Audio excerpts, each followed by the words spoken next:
Hey guys, so I'm getting the sneaking suspicion that at some point they're gonna start telling us that the heat wave is our fault. And that, if only we just got rid of our cars. I mean, they're already telling us that now, but they're using this situation in order to tell us that this is all our fault. That we should get rid of our cars. We should stop flying. I think I saw a placard somewhere. It was actually a placard from Ukraine. I don't know what city it was, but it said something to the effect of "Stop Putin." Well, there's my friend over here. He's trying to get inside because he's hot. Sphinx.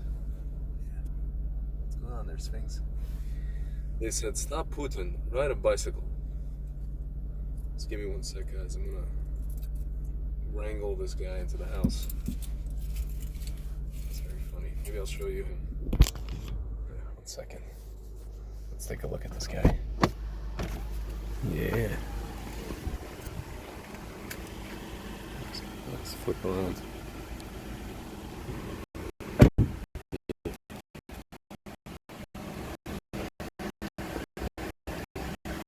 Yes. Yeah. Hello, sir. How's it going? Yeah, man. Yeah, it's hot. Let me inside and wait. Food. Go. Go. Yeah.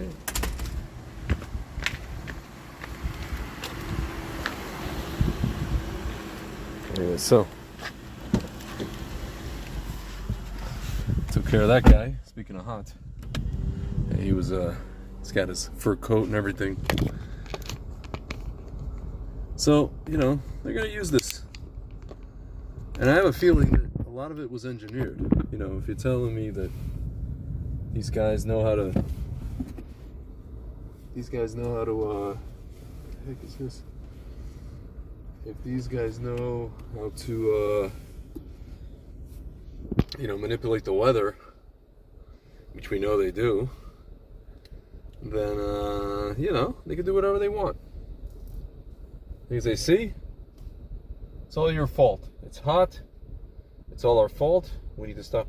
As they, obviously we know, they fly to their climate conferences on their private jets. Naturally. No one seems to call them out on it. But guys, we realize this whole thing is like, I don't have to tell you, obviously, this whole thing is like tyranny of the minority, When I say minority, I don't mean racial minority. I mean people who, there's like 1% of the planet or 5% of the planet who have a certain ideology, and they are loud. They're very, very loud. But guys, I read something very, very interesting. I think a guy I mentioned before, his name is Dov Bar-Leib. I consider him a Talmid Chacham.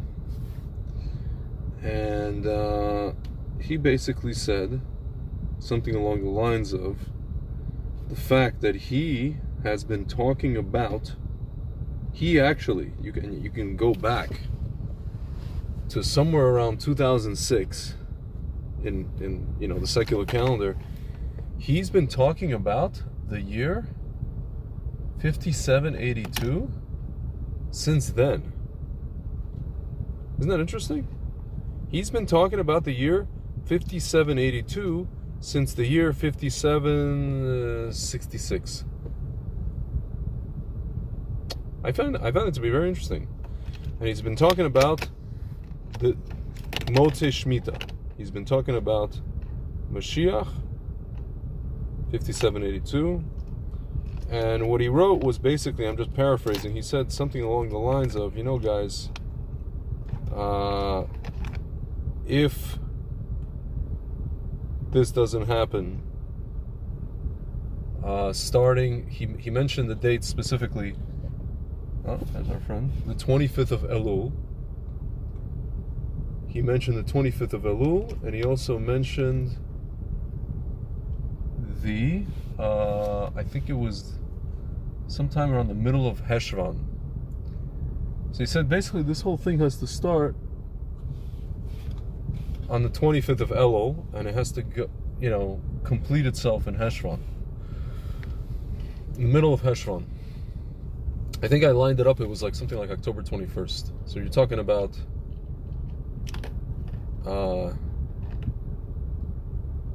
basically from the end of September until the end of October, or at least the beginning of November. Guys, it's interesting. We're supposed to have these congressional elections, which no one knows if they're going to be legitimate or not. Meaning, if they're going to be run properly. We're going to have the Israeli elections, which no one knows if we can form another government.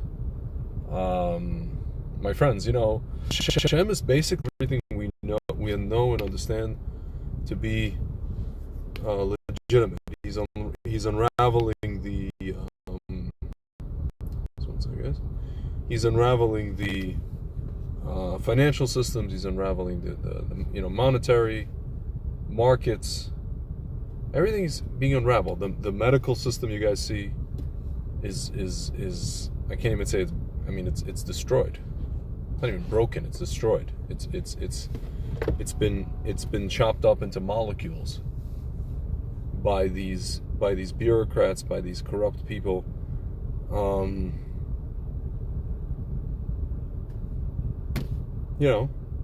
the systems are just fading away. They're going to fall away. Institutions. Guys, even in the Jewish world, different groups, different institutions, different, organizations, different, bodies, ruling bodies, chief rabbi of this, chief rabbi of that, chief of this, organization of this and that and the other, Reform, conservative, or Orthodox. My friends, Hashem just wants us to recognize Him. He wants the entire world, like it says in Aleinu, every knee will bend and every tongue shall swear. He wants the entire world to recognize Him. First and foremost, us, the Jewish people, and then He wants, by extension, the rest of the world. My friends, for all the things we can say about Islam and Muslims and Islamism and extreme guys, they recognize God. They pray to Hashem, however it is. Yeah, it's some of the stuff's misguided in terms of the all this martyrdom stuff. It is misguided. It's very misguided. But you can't accuse Muslims, devout Muslims, of not believing in Hashem and not being devoted to Hashem. You can't accuse them of that. Everything is inshallah. Everything is, according to them, everything is,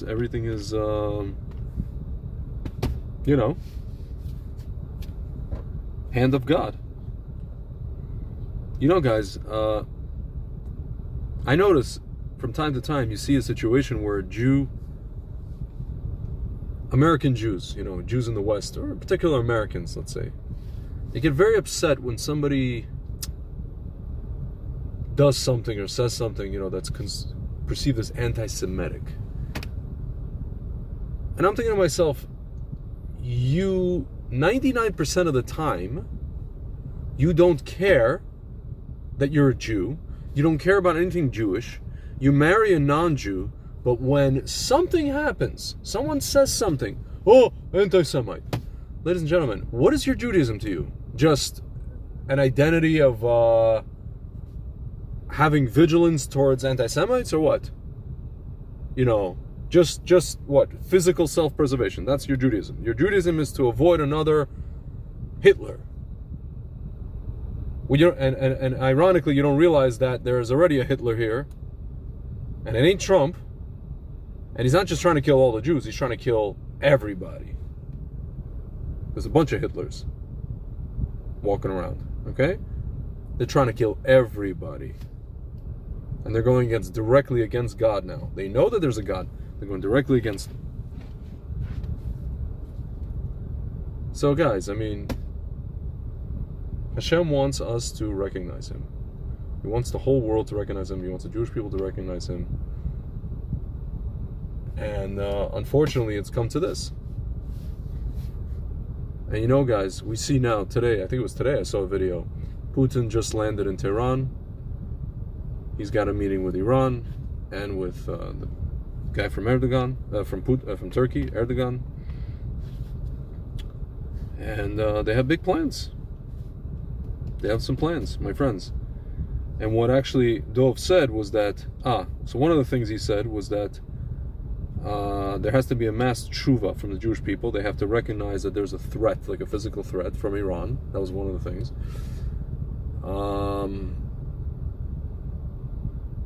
The second thing is that there has to be a collapse of these systems. To be honest with you, I don't remember what the third thing was. But he basically, in essence, said that if none of this stuff pans out, he's going to stop posting completely because his whole timeline would have been blown up, obviously by Hashem. And he says that obviously Hashem has other plans. Yeah, he's like I'm still going to believe in Mashiach. Mashiach is still a reality, right? It's still a real thing. It's still a real eventuality, a thing that's going to happen. It's not a question of if, it's a question of when. We know for sure it's going to happen.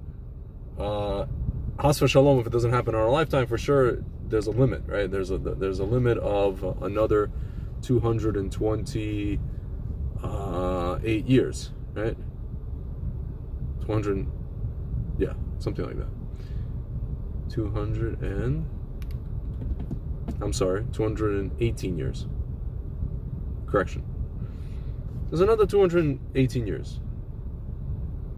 Now you want to get into this, there's a few of these people are talking about limits 2030, TSM8, resurrection of the dead, whatever. But there's a limit. The ultimate limit, is another 218 years. That's the ultimate. Has v'shalom, that humanity should wait that long. I don't even know what that will look like. But what the world will look like if we have to wait that long. But guys, I mean, clearly we see that something's got to give here. And I think that Motzei Shemitah is a very, very auspicious time for these things. And I don't know about you guys, but I'm pretty excited. I'm pretty excited about what's about to happen. This is just I don't even want to say the calm before the storm. It's not that calm, but it's definitely like, I don't know, for people who are tuned in spiritually, we could feel something's about to happen. I don't know about you guys, I could feel it. I'm just like, I'm like on the edge of my seat at this point. Yeah, I'm on the edge of my seat. I don't really have anything else to say about that. Those of you guys are interested, in about 10 minutes, B'ezrat Hashem, I'm going to be a Zoom call with a lady by the name of Pam Popper. She is a doctor and she's working with a lawyer by the name of Tom Renz, and they are very much involved with going after, in a legal way, the people pushing the you-know-what, particularly in the military, not just the military, all over the country. Going to be interesting to speak. I spoke to her, I think, about a month ago. Going to be interesting to speak to her now and see what, where we're at in this whole thing, what progress is made, where this whole thing is headed. Listen, again, as Dr. Zelenko said, and we know this, good always triumphs over evil. The only question is, The only, you know, variable, the only unknown is how much damage does evil do before good triumphs. That's it. We're gonna triumph. Like these people are gonna be exposed. The question is how much damage are they gonna do before any of that happens? That's really the question. So yeah. Well, guys, hopefully we can have the resolution sooner than later. Hopefully our friend Dov Bar-Leib is right. And he even said, listen, he's like, listen, even if I'm not right, it doesn't mean that I'm ultimately wrong.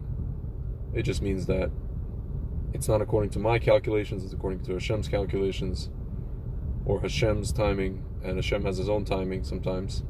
Sometimes he gives us hints. Sometimes we can figure out things, but sometimes he just says, no, I'm pushing the override button and it's my timing, it's not yours. So,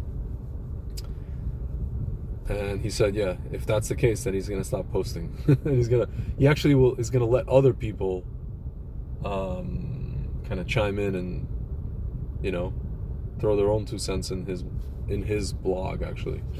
But yeah, I don't know. We'll see what happens, guys. Better not to speculate. It's better just to grab some popcorn. Enjoy the show. Alright, guys, talk to you soon.